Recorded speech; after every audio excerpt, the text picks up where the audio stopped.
Occupied Ukrainian Crimea is now under a real blockade. Last night, fuel trucks were unable to deliver fuel to the peninsula, which is why gasoline at gas stations can't be bought even with coupons now, because there simply isn't any gasoline. And last night, the experts' predictions became reality. On the night of June 11, the armed forces of Ukraine struck 4 bridges connecting the Kherson region with Crimea, thereby completely cutting off logistics to Crimea. Overall, for the second week in a row, the annexed Crimea and Sevastopol have been experiencing a severe gasoline crisis caused by the Ukrainian armed forces' attacks on the transport corridor between the peninsula and the Krasnodar region of the Russian Federation. People are forced to stand in lines even at night in the hope of getting fuel, or to catch the moment when special QR codes for 20 liters of fuel per week are distributed, which, by the way, are snapped up in just a matter of seconds. But last night, even those QR codes or special coupons were not available, and the occupation authorities stated that unfortunately they won't be available either. And now, by the way, store shelves in Crimea have also started to empty before our eyes. Meanwhile, in Moscow, Vladimir Putin got so scared of Ukrainian drone attacks that for the first time in his 26 years in power, he cancelled a concert on Red Square.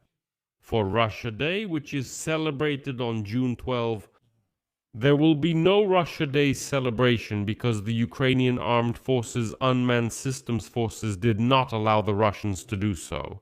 I'm Aleksei Pechiy. Let's discuss these topics. But before we start, I ask you to subscribe to this YouTube channel, like this episode, leave any comment, and be sure to subscribe to my Telegram channel, Pechiy News. The link is in the description of this video. There we publish breaking news as it comes in. So, the defense forces of Ukraine have decided to completely blockade Crimea, and on the night of June 11, the armed forces of Ukraine struck 4 bridges connecting the Kherson region with Crimea. The so-called governor of the occupied Kherson region, appointed by Russia, Vladimir Saldo, made the following statement, quote, "According to preliminary information, there is damage to the bridges. The strikes targeted crossings over the North Crimean Canal in the area of Preobrazhenka and Myrna, the road bridge in the direction of Perekop-Armiansk, as well as the bridge near the settlement of Stavki. And according to this Saldo, during the night, Russian air defense systems shot down 45 Ukrainian drones over the occupied part of Kherson region. I should note that the day before, the Ukrainian armed forces struck the crossing connecting Henichesk with Arabat Spit in Crimea.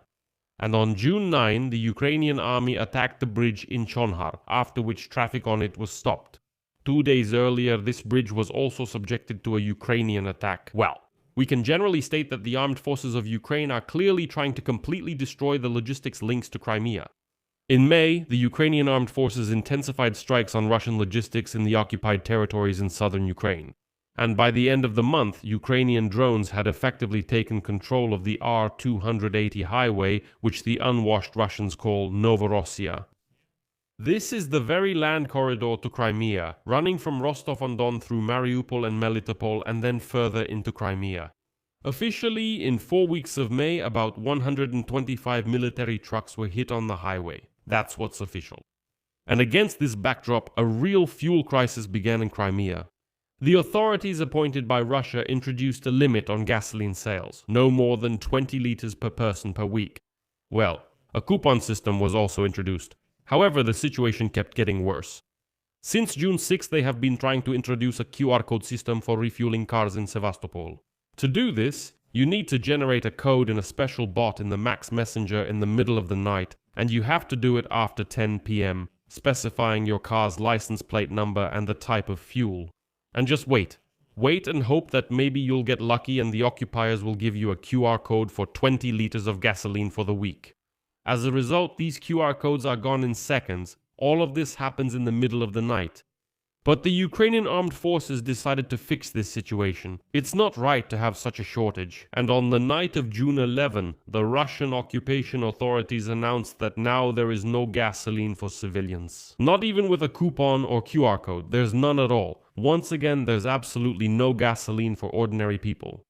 The so-called governor of annexed Sevastopol, appointed by Moscow, Mikhail Razvazhaev, announced that a new batch of QR codes giving local residents the right to refuel with gasoline will not be issued. He cited disrupted supplies as the reason. The fuel trucks were unable to arrive in the city last night, and as Razvozhaev stated, quote, "It's pointless to stand in line at gas stations. There's no gasoline."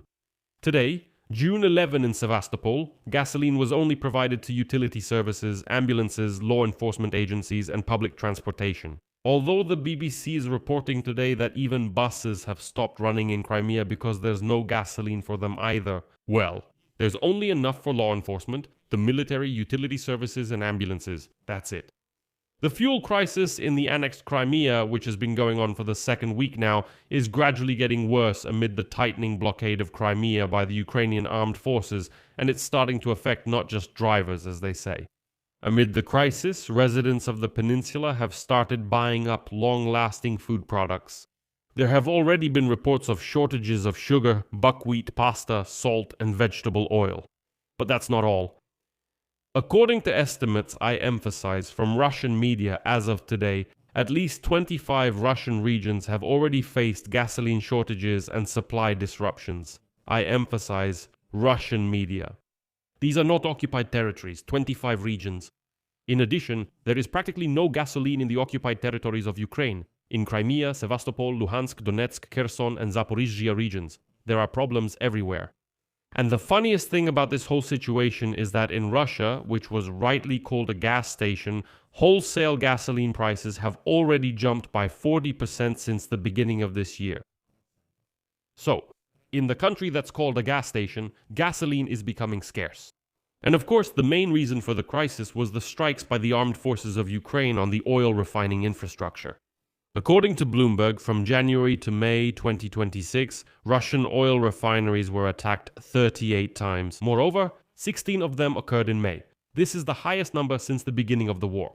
The capacity utilization of oil refineries in Russia has decreased by 14% since the beginning of the year. And it remains about 20% below the pre-war level. And now logistics is also under attack. So even if some refinery in Russia produces gasoline, it's still far from certain that a fuel truck will make it to the gas station and that gasoline will end up in the hands of unwashed Russians. Crimea has already gone through this completely.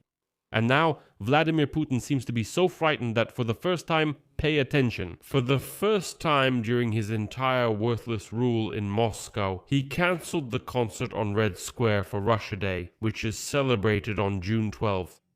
It's Russia Day, but somehow it's overshadowed by the fact that there won't even be a concert. He says they're afraid, well, what if a drone falls on someone's head? There won't be a concert. And Putin got scared of drones and ordered not to hold this concert on the square. Well, in principle, that's the right thing to do. Because the Ukrainian armed forces didn't give permission to the wild Russians to celebrate anything on Red Square.